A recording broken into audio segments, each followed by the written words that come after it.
श्रृंगार जचता है तुम पे, तलवार की बातें तुम रहने दो। इस दुनिया में स्त्री कुछ भी कर ले, पुरुषों की कभी बराबरी नहीं कर सकती। शर्माना और बलखाना ही तो स्त्री के असली गहने होते हैं। तुम कमजोर हो, इसे नहीं उठा पाओगी। अपने भाई से लड़ो मत, वो तुमसे कहीं ज्यादा शक्तिशाली है, चोट लग जाएगी। तुम्हें इसी समाज में रहना है, कुछ तो ख्याल करो। ये कराटे कुंफू सीख के क्या होगा, जरा सोचो, लोग क्या कहेंगे।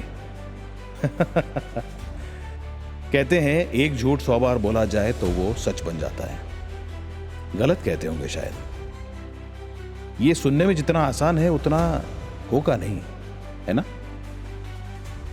लेकिन थोड़ा दिमाग पे जोर डालो तो समझ में आएगा कि पिछले 50 सालों में ये और ऐसे कई सारे झूठ आपसे 100 नहीं 100,000 बार बोले जा चुके हैं। और इसके लिए कोई एक जिम्मेदार नहीं, सारे ही पाप के भागीदार हैं। कभी कहा माँ बाप ने कि अभी घर से बाहर मत जाओ, कभी टोका रिश्तेदार ने कि आधे घंटे में लौट आओ, भाइयों ने कहा रुको हम साथ चलते हैं, दोस्त बोले तुम्हें हम घर छोड़ देते हैं, दुनिया ने कहा ये क्या पहन रखा है, ढंग के कपड़े पहनो।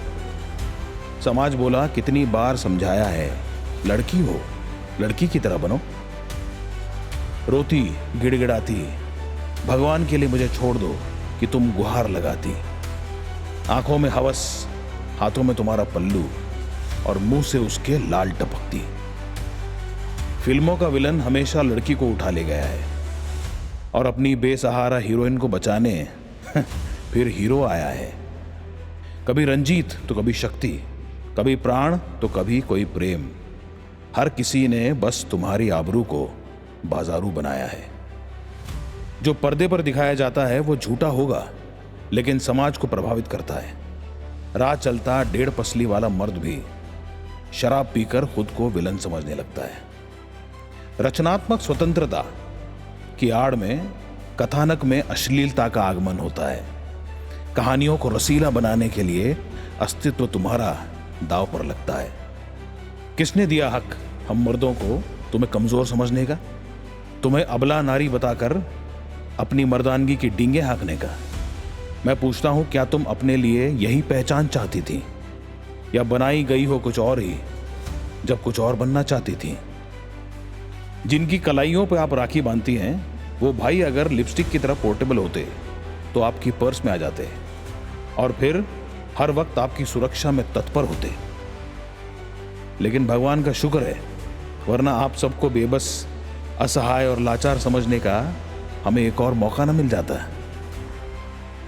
मेरे भारतवर्ष की माताओं, बहनों और बेटियों, आप क्या बनना चाहेंगी? एक बेबस, बेसहारा, असहाय, कमजोर और अबला स्त्री जिसे बस भोग वस्तु समझा जाए, जिसे लालसा और लोभ की नजरों से देखा जाए और जिसे बदनाम, मुन्नी और चिकनी चमेली जैसे नाम दिए जाएं? या बनेंगी आप एक सशक्त, मजबूत, धाकड़, सख्त और बलशाली स्त्री जिससे 2 हाथ दूर रहा जाए, अदब और तमीज से पेश आया जाए, जिसकी आंखों में आंखें डालने को मर्द भी हिचकिचाए और जिसकी मर्जी के बगैर कोई उसे हाथ भी ना लगा पाए? मेरा दंडवत प्रणाम है उन सारे माँ बाप को जो अपनी लाडलियों को बचपन से ही खुद की रक्षा करना सिखाते हैं। कमीनों और कुत्तों से 2-2 हाथ करना और नरभक्षियों के टांगों के बीच लात मारने के लिए सशक्त बनाते हैं।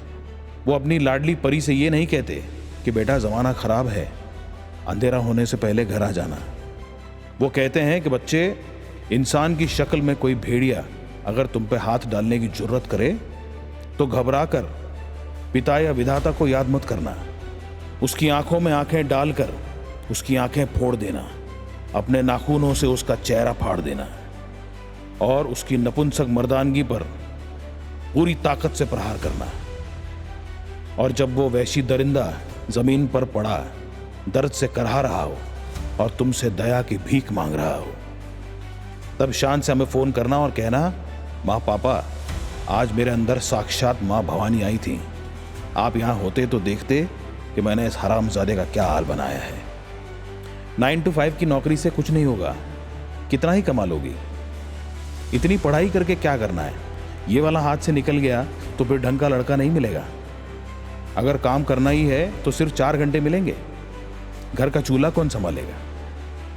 कल को तुम देश की प्रधानमंत्री भी बन गई, तब भी किसी की बेटी, बहू, बीवी और माँ ही रहोगी। बाईच्या जातीला चूल आणि मूल काय सुटलेलं नाही। माना कि खाना बनाना एक जरूरी हुनर है जो हर इंसान को आना चाहिए। तो घर की रसोई में भिंडी और बैंगन सफाई से काटो, लेकिन घर से बाहर किसी अंधेरी गली या सुनसान सड़क पर तुम पर हाथ डालने वाले की उंगलियों पे चाकू चलाना भी तुम्हें उतनी ही सफाई से आना चाहिए। विमेन एम्पावरमेंट, महिला सशक्तिकरण जैसे बड़े बड़े शब्द कुछ और नहीं, ढकोसला है। एक ढोंग है जो सिर्फ आपको इंप्रेस करने के लिए रचा जाता है। इसके रचयिता अक्सर हम होते हैं और कभी कभी आप खुद भी होती हैं, वरना मैं या फिर मेरे जैसा कोई भी मर्द आपको क्या सशक्त करेगा? अरे संसार की शक्तियों का संचय हो तुम, साक्षात जगत जननी तुम हो, सारी ताकतों का केंद्र बिंदु हो, ब्रह्मांड की निर्माता तुम हो। रुक्मिणी भी तुम, रणचंडी भी तुम हो, माता पार्वती भी तुम और मां दुर्गा भी तुम हो, मां सीता भी तुम, मां काली भी तुम हो, रक्षक भी तुम और संहारक भी तुम ही हो। तुम्हारे लिए कठिन या असंभव ऐसा कुछ भी नहीं, बस अपने अंदर की शक्ति को, अपने सामर्थ्य को तुम्हें उजागर करना है और उसे सही दिशा देनी है। जमाने को दिखाने के लिए, किसी को कुछ साबित करने के लिए नहीं, तुम्हारे अपने अस्तित्व की गरिमा के लिए, अपने स्वाभिमान, आत्मसम्मान की रक्षा के लिए यह पहला कदम उठाना जितना जरूरी उतना ही अनिवार्य है। और इस नई शुरुआत के लिए मेरी शुभकामनाएं आप सबके साथ हैं। आई भवानी आप सबको शक्ति दे। ज्वाला का आप सबको सादर प्रणाम। आज मेरे विचार आपको प्रभावित कर पाए हो तो इन्हें हर स्त्री तक पहुंचाएं। वीडियो को खूब लाइक करें और ऐसे ही वीडियो देखते और सुनते रहने के लिए मेरे चैनल को सब्सक्राइब जरूर करें। अगली मुलाकात जल्दी होगी, तब तक जय मां भवानी।